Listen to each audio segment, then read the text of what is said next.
Hello, everyone. My name is Professor Khalid.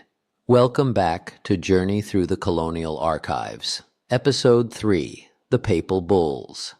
In our first two episodes, we examined the Papal Memo and traced its ideological roots to Zurara's Chronicle of Guinea, the 1453 book that made racism popular. Today, we look back to the same period, to the moment when the most powerful institution on earth at that time transformed Zurara's racist claims into law. This is the story of the Papal Bulls, and once you understand what they authorized and how that authorization is still operating today, you will never view what Eurocentric history books refer to as the Age of Discovery the same way.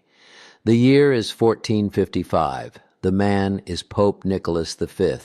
He sits at the center of the most powerful institution in the Western world, controlling not just the spiritual lives of millions, but the political legitimacy of kings and the moral framework of an entire civilization. Portugal has been raiding West African communities since 1441, capturing people and selling them into slavery. What Portugal needs from Nicholas V is not money, it is permission. It needs the Church to declare that what it is doing is not a sin. It is, in fact, a holy mission. Nicholas V obliges. On January 8, 1455, Pope Nicholas V issued the papal bull known as Romanus Pontifex. Its essential passage reads, "We grant full and free permission to invade, search out, capture, and subjugate the Saracens and pagans and any other unbelievers and enemies of Christ, and to reduce their persons to perpetual slavery." What Nicholas V did in 1455 was not merely issue a policy. He took an act of brutal human predation and wrapped it in the language of the sacred, the most powerful language available in the Western world at that moment, not because God had authorized it, but because the Vatican decided to say he had.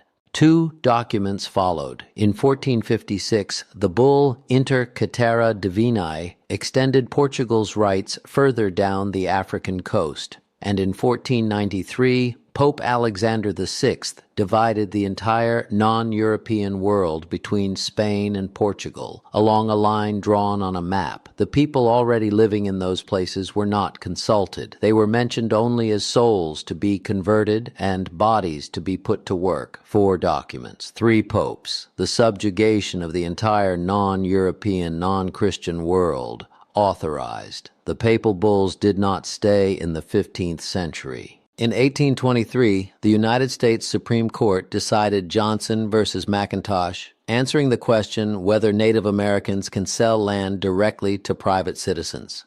Chief Justice John Marshall said no, because European nations, upon their discovery of lands inhabited by natives, acquired the right to those lands by virtue of that discovery. The Doctrine of Discovery, born from a series of papal bulls issued between 1452 and 1493, became the law of the United States in 1823. In 2005, the Supreme Court decided City of Sherrill versus Oneida Indian Nation. The Oneida people had purchased back land illegally taken from them. The court ruled they could not exercise sovereignty over it. Justice Ruth Bader Ginsburg cited the Doctrine of Discovery. In 2005, in the 21st century, the Papal Memo built a machine that has run for 50 years. The papal bulls built a machine that has run for 600. The papal bulls were not a rogue act by a corrupt pope. They were the logical expression of a system that had decided with full theological deliberation that some human beings existed for the benefit of others. What the Papal Memo did for corporate capitalism in 1971,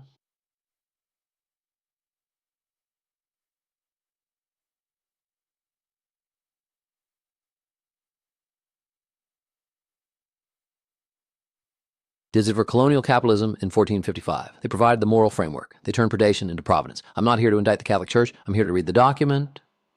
And the document says, what it says. The trail goes where it goes.